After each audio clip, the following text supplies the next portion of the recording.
Beneath the towering Alps of Switzerland, where white snow blankets wooden rooftops and cold winds sweep through endless pine forests, there lies a story of friendship that transcends darkness and danger. It is the journey of Mr. Hans, a blind watchmaker, and Max, his loyal German shepherd, who was not only his eyes but also his shield through the harshest of days. From treacherous mountain paths to relentless snowstorms, they forged a legend of trust, sacrifice, and the unspoken love between man and animal. Step into their world, where every step is a testament to the power of companionship. Chapter 1: A Meeting Beneath the Alps. In a small village nestled at the foot of the majestic Swiss Alps, Mr. Hans lived in an old wooden cabin. He had once been a renowned watchmaker in the region, but a small explosion in his workshop 20 years ago had taken away his sight. Since then, he had lived in solitude, with only the howling wind through the pine forests as his companion. But everything changed on a freezing winter day when he heard a faint whimper on his doorstep. Mr. Hans stepped outside with his cane, feeling the bone-chilling cold of the alpine winter. Beneath his porch, his hands found a small, shaggy puppy, trembling from hunger and cold. It was Max, a lost German shepherd pup, abandoned in the snowstorm. Mr. Hans brought him inside, warming him by the fireplace and sharing a piece of dry bread. From that moment on, Max became his inseparable companion. Max grew quickly, proving to be intelligent and loyal. He learned to guide Mr. Hans, barking softly to warn of potholes on the path or stopping when someone approached.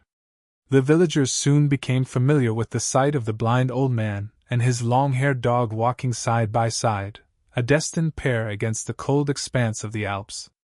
Chapter 2: The Trial on the Wooden Bridge. That winter was harsher than any before. Thick snow blanketed the stone paths leading down to the village market.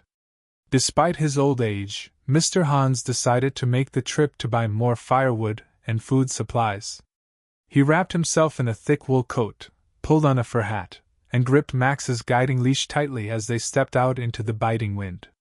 The road to the market crossed an old wooden bridge spanning the Wasserfall stream, a small but deep and fast-flowing winter current. Max led the way, ears perked, eyes scanning the surroundings. As they neared the bridge, a sudden gust of wind blew through, making Mr. Hans lose his balance. His wooden cane slipped from his grasp, rolled to the edge of the bridge, and fell into the rushing water below. Panic gripped Mr. Hans as his foot slid on the thin layer of ice covering the bridge. He was only a few steps from the edge. One misstep, and the freezing current would sweep him away. But Max reacted instantly. Barking loudly, he lunged forward, using his body to block Mr. Hans from falling. With his strong jaws, Max clamped onto Mr. Hans' sleeve and pulled him backward with all his might. Mr. Hans collapsed onto the bridge, heart pounding, but safe. Wrapping his arms around Max, he whispered through shaky breaths, "Max, you saved me. I owe you my life." Max nuzzled into his chest as if he understood the words. After resting for a moment, they continued their journey to the market, this time, with Max more watchful than ever with each careful step. Chapter 3: Danger in the Canyon. On the way back from the market, Mr. Hans carried a small bundle of firewood and some bread in his cloth bag. Max continued to lead the way, the leash taut between them. As they entered a narrow canyon between two towering rock walls, a secluded path rarely traveled, Max suddenly stopped. A low growl rumbled in his throat, ears perked, eyes locked onto the hill above. Before Mr. Hans could react, the sharp screech of sled runners on snow pierced the air. A sled, ridden by village children who had lost control, came hurtling down the canyon at terrifying speed. If they didn't move in time, both he and Max would be struck. Max acted in an instant. With all his strength, he yanked the leash and pushed Mr. Hans against the rocky wall. Mr. Hans pressed himself against the cold stone, feeling the rush of freezing air as the sled sped past, missing them by mere centimeters. The sled crashed into a tree below, shattering on impact, but fortunately, no one was hurt. Mr. Hans let out a relieved sigh and ran his hand over Max's head. "You saved me again, Max. I don't know what I would do without you." Max wagged his tail and licked Mr. Hans' hand, as if offering comfort. Together, they continued home, their steps slow but steady against the biting wind. Chapter 4: An Eternal Friendship. Back home, Mr. Hans sat by the fireplace, warming his trembling hands. He tore a piece of bread, sharing it with Max, and recounted the day's events as if Max could understand every word. "You know, Max," he murmured, "I've been alone for so long, but since you came, I am no longer afraid." Max lay beside the fire, his head resting on Mr. Hans' lap, his deep brown eyes reflecting the flickering flames. From that day on, the villagers no longer saw Mr. Hans as just a blind clockmaker but as the fortunate man with a loyal companion. Tales of Max spread throughout the Alps, the dog who had shielded Mr. Hans from danger, from the treacherous wooden bridge to the perilous canyon.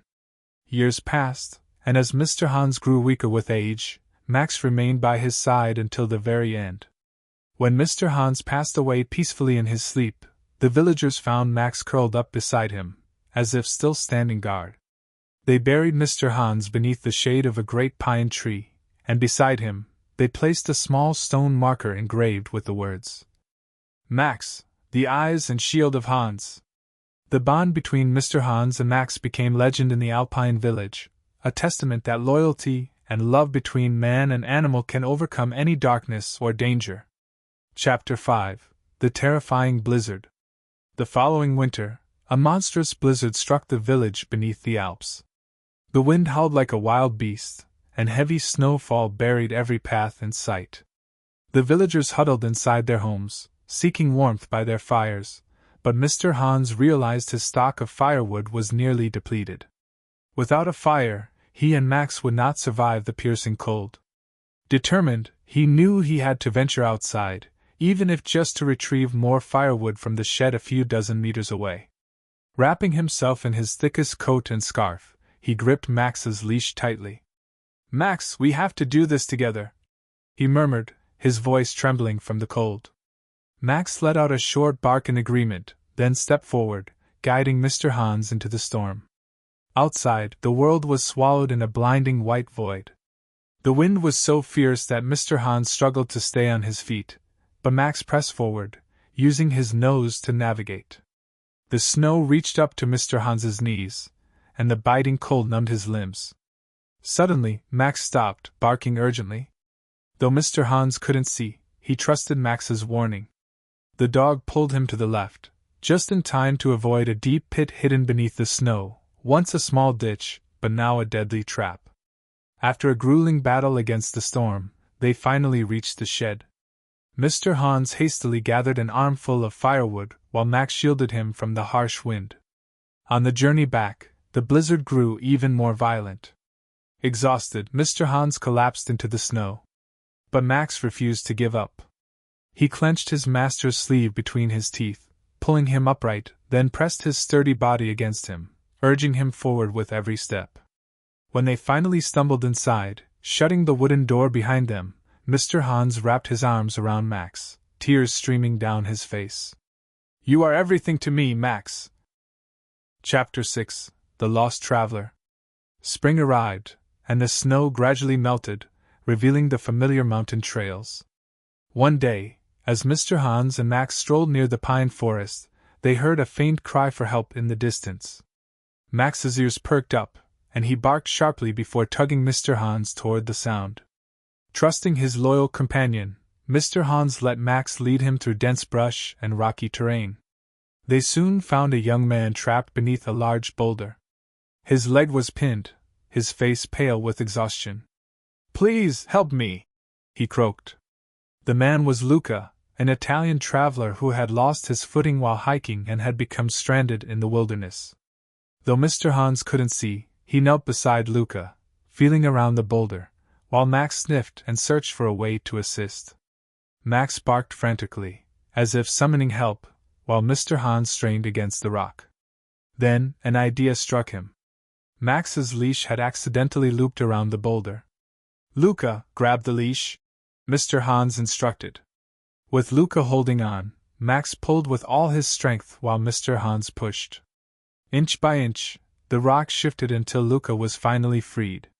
Mr. Hans helped him to his feet, and Max wagged his tail excitedly, circling them in relief. Grateful beyond words, Luca thanked them repeatedly. Mr. Hans invited him to his home to recover. That evening they sat by the fire, listening to Luca's tales of travel, while Max lay contentedly by Mr. Hans's feet, a silent but ever-vigilant hero. A few days later, Luca departed the village, but not before leaving behind a woolen scarf for Mr. Hans and a large bone for Max as tokens of his gratitude. Chapter 7: Signs of Time. As time passed, old Hans grew weaker. His hands trembled as he held his bowl of soup, and his steps became slower than before. Max was no longer as agile as he once was, with gray fur beginning to appear around his muzzle, yet his eyes remained bright, always watching over Hans. One autumn afternoon, as golden leaves blanketed the path, Hans sat in his armchair, telling Max old stories, about the clocks he once made, about the first winter they met. "Max, you gave me a new life," he said, his voice warm and deep. Max nuzzled his head into Hans's hand, as if he understood every word. That night, Hans went to bed, feeling an unusual fatigue in his body. He stroked Max one last time and whispered, "Thank you, my friend." The next morning, a neighbor came to visit and found that Hans had peacefully passed away in his sleep, a gentle smile on his lips. Max lay curled up beside him, eyes closed, as if still protecting him even in his dreams. The villagers held a funeral for Hans under the shade of the great pine tree he had always loved. They placed a small headstone by his grave, engraved with the words, "Max, the eyes and shield of Hans." Max did not leave Hans's grave for many days until, at last, he, too, quietly passed away, as if wanting to stay by his master's side forever. Chapter 8: A Legacy Beneath the Alps. The story of Hans and Max spread throughout the Alps, becoming a symbol of timeless friendship. The villagers carved a small wooden statue, Hans with his cane and Max by his side, and placed it in the central square. Every winter, the village children would wrap a scarf around Max's statue as a tribute. Luca, the traveler from long ago, returned to the village after many years. Now a writer, he brought with him his first book, The Blind Man and the Dog Beneath the Alps, telling the tale of his fateful encounter with Hans and Max. Standing before the statue, he placed a flower at Max's feet and whispered, "Thank you for saving me, so I could tell your story." Beneath the majestic Alps, the friendship between Hans and Max lived on, like the wind that never ceased to blow through the pine forests, reminding everyone that in darkness or danger, loyalty and love will always be the guiding light.